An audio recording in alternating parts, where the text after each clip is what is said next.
అమెరికాలో ఒక చిన్న రీస్టోర్ గురించి మీకు చెప్తాను. దీని పేరు రీస్టోర్ షాపింగ్ మాల్ అనమాట. ఇందులో ఏంటి అనేది మీకు లోపలికి వెళ్ళిన తర్వాత మీకు ఎక్స్ప్లెయిన్ చేస్తాను, చూడండి. ఇది రీస్టోర్ షాప్ అయింది. ఇక్కడ అమెరికాలో చాలామంది వాళ్ళకి ఉపయోగం లేని వస్తువులన్నిటినీ ఇట్లా వీళ్ళకి ఈ రీస్టోర్ షాప్ వాళ్ళకి డొనేట్ చేస్తారంట. ఇట్లాంటి వాళ్ళకి నచ్చనివి, వాళ్ళకి అవసరం లేనివి ఈ విధంగా డొనేట్ చేసేస్తారంట. వీళ్ళు దాన్ని ఏదైనా చిన్న చిన్న రిపేర్స్ ఏదన్నా ఉంటే కనుక దాన్ని వాళ్ళు చిన్న ప్రైజు లేదంటే ఒక ప్రైజ్ ఫిక్స్ చేసి పబ్లిక్కి సేల్ చేస్తూ ఉంటారు. దీన్ని రీస్టోర్ అంటారు. చూడండి ఎంత పెద్ద పెద్దవి ఉన్నాయో సోఫాలు కానీ, ప్రతి ఒక్కటి రీస్టోర్. ఇదంతా ఇవన్నీ రీస్టోర్ అంటే వాడి వీళ్ళకి డొనేట్ చేస్తే ఒకళ్ళు దాన్ని కొంచెం అమైన్ చేసి వీళ్ళు ప్రైజెస్కి అమ్ముతారు. టీవీలు ఉన్నాయి, పెద్ద పెద్ద టీవీలు ఉన్నాయి, సోఫా సెట్స్ ఉన్నాయి, మంచాలు ఉన్నాయి, డైనింగ్ టేబుల్స్, ప్రతి ఒక్కటి ఉన్నాయండి. ఇట్లాంటి రీస్టోరు డొనేట్ చేసేవాళ్ళు మన ఇండియాలో ఉంటే కూడా ఆర్డినరీ పీపుల్ మంచిగా తీసుకోవచ్చు కదా, తక్కువ ప్రైస్తో. చూడండి ఇదండి రీస్టోరు స్టోరీ. మీకోసం ఈ చిన్న వీడియో బాగుంది కదా.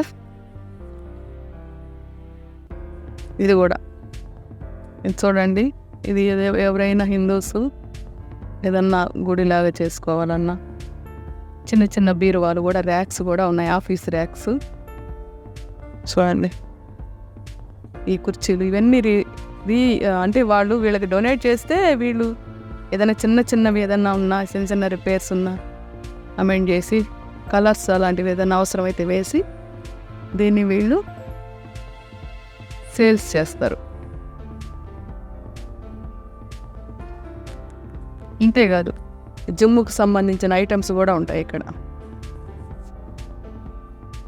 Everything will be available.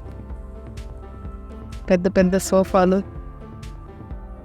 పిల్లల బెడ్లో ఉంటుంది కదా, పార్టీషన్ బెడ్స్, పైన ఒకళ్ళు కింద ఒకళ్ళు, ఈ విధంగా పార్టీషన్ చేసి పడుకోవడానికి వీలు ఉంటుంది కదా, అట్లాంటివి, మ్యాట్రెసెస్, కార్పెట్స్, ఎవ్రీథింగ్. ఇక్కడ ఒక్కటే కాదండి, ఆర్నమెంట్స్ ప్రతి ఒక్కటి వాళ్ళు డొనేట్ చేస్తారు. మామూలు ఆర్డినరీ పీపుల్, పూర్ పీపుల్ ఇవి కొంచెం తక్కువ అమౌంట్కి పర్చేజ్ చేసుకునే దానికి వాళ్ళు ఇచ్చేస్తారు అన్నమాట. వీళ్ళు కొంచెం రెమ్యునరేషన్ పెట్టుకొని, కొంత అమౌంట్ గెయిన్ పెట్టుకొని వాళ్ళకి అమ్ముతూ ఉంటారంట.